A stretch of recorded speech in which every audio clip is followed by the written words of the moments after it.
Hi friends, இன்றைக்கி நம்ம சேனலில் என்னோட கிராண்ட்மா உங்களுக்காக ஒரு சூப்பரான கருவாடு தொக்கு பண்ணி காட்ட போகிறாங்க.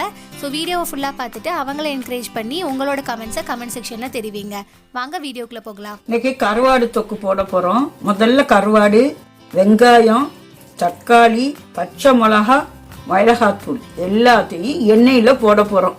போட்டு கிண்டிட்டா ஒரு தொக்கா ஆகிரும். எண்ணெயை காவாசி ஊத்துறோம்.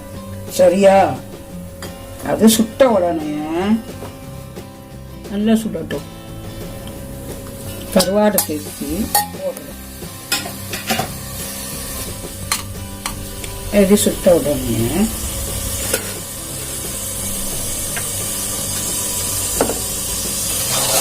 வெங்காயம்,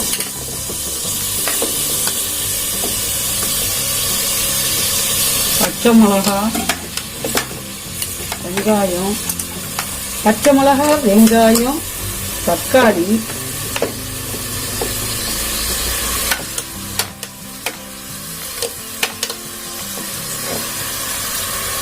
எல்லாத்தையும் போட்டு மிக்ஸ் பண்ணணும்.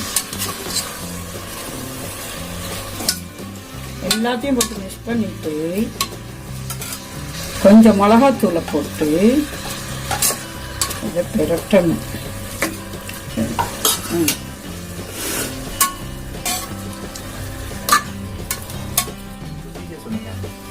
இதே சுவையான முறையில் இருக்கு. எல்லாரும் பார்த்து இதை டேஸ்ட் பாருங்க. இதை நாங்கள் கிண்டுறோம். நல்லா கிண்டணும், நல்லா சுடணும். நல்லா வதக்கிட்டு இந்த தொக்கை நல்லா வதக்கி ஒரு ஃபிஷில் அடிக்க விடணும்.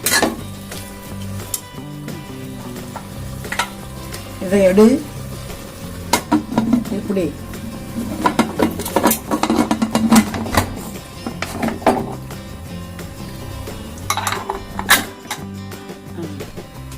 ஒரு ஃபிஷில் அடிக்கணும். விசில் ஆஃப் பண்ணி வச்சு திறக்கிறோம். திறந்து இந்த தொக்கை அப்படியே கிண்டுறோம்.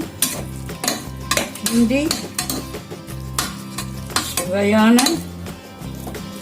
கருவாட்டு தொக்கு இதை எல்லாரும் திண்டு பார்த்து ருசித்து பாருங்கள். சரியா? நல்லா இருக்கும். இது இடியப்பம், அப்பம், எல்லாத்துக்கும் சாப்பாடு, எல்லாத்துக்குமே இது டேஸ்டா இருக்கும். இதை ருசிச்சு தின்னுங்க. என்ன ஃப்ரெண்ட்ஸ், என்னோட கிராண்ட்மாவோட சமையலை பார்த்து என்ஜாய் பண்ணீங்களா? என்னைக்குமே எங்களோட வாய்ஸ் தான் நீங்கள் கேட்டிருந்திருப்பீங்க. இன்னைக்கு கொஞ்சம் டிஃப்ரெண்ட்டாக எங்களோட கிராண்ட்மாவோட வாய்ஸ் வந்து நீங்கள் கேட்டிருந்திருப்பீங்கன்னு நினைக்கிறேன். அவங்க ஃபர்ஸ்ட் டைம் பேசுகிறனால கொஞ்சம் வந்து டிஃப்ரெண்ட்டாக பேசியிருப்பாங்க. நீங்கள் வீடியோ பார்க்கும்போதே உங்களுக்கே தெரிஞ்சிருக்கும். பட் அவங்களோட சமையல் வந்து ரொம்பவே டேஸ்ட்டாக இருக்கும். கண்டிப்பாக வந்து நீங்கள் ட்ரை பண்ணி பாருங்கள். அப்புறம் வந்து நம்ம இதில் உப்பு வந்து சேர்க்கல. அது வந்து நிறைய பேருக்கு டவுட்டாக இருந்திருக்கும்னு நினைக்கிறேன். நம்ம வந்து ஏன் இதில் உப்பு சேர்க்கல அப்படின்னா, நம்மளுக்கு கருவாட்டிலே வந்து ஆல்ரெடி நம்மளுக்கு அது நல்ல உப்பான கருவாடு தான். அதனால தான் நம்ம வந்து உப்பு சேர்க்கல. உங்களுக்கு வந்து உப்பு ரொம்ப கம்மியாக இருக்க மாதிரி தெரிஞ்சிச்சு அப்படின்னா நீங்கள் லாஸ்ட்டாக டேஸ்ட் பண்ணிவிட்டு அதுக்கப்புறம் கூட நீங்கள் வந்து கொஞ்சமாக வந்து உப்பை வந்து சேர்த்துக்கலாம். அதுக்கப்புறம் பார்த்தீங்கன்னா நீங்கள் வந்து இது குக்கரில் தான் பண்ணணுமா அப்படின்னு கேட்டிங்கன்னா கண்டிப்பாக வந்து இல்லை. நீங்கள் சாதாரணமாக வந்து சட்டிலே பண்ணிங்கன்னா கூட வந்து உங்களுக்கு நல்லா தான் வரும். ஆனால் நீங்கள் குக்கரில் போட்டிங்க அப்படின்னா இந்த வெங்காயம்லாம் வந்து நல்லா கழிஞ்சு ஒரு தொக்கு மாதிரி ஒரு கன்சிஸ்டன்சியில் ரொம்ப டேஸ்ட்டாக வந்து வரும். அதுக்காக தான் அதுவும் ரொம்ப சிம்பிளாகவும் இருக்கும். நீங்கள் எல்லாத்தையுமே வந்து வரிசையாக போட்டுட்டு அப்படியே வந்து விசில் போட்டிங்கன்னா உங்களுக்கு ரொம்ப சீக்கிரமாகவே வந்து உங்களுக்கு வேலையும் முடிஞ்சிடும்.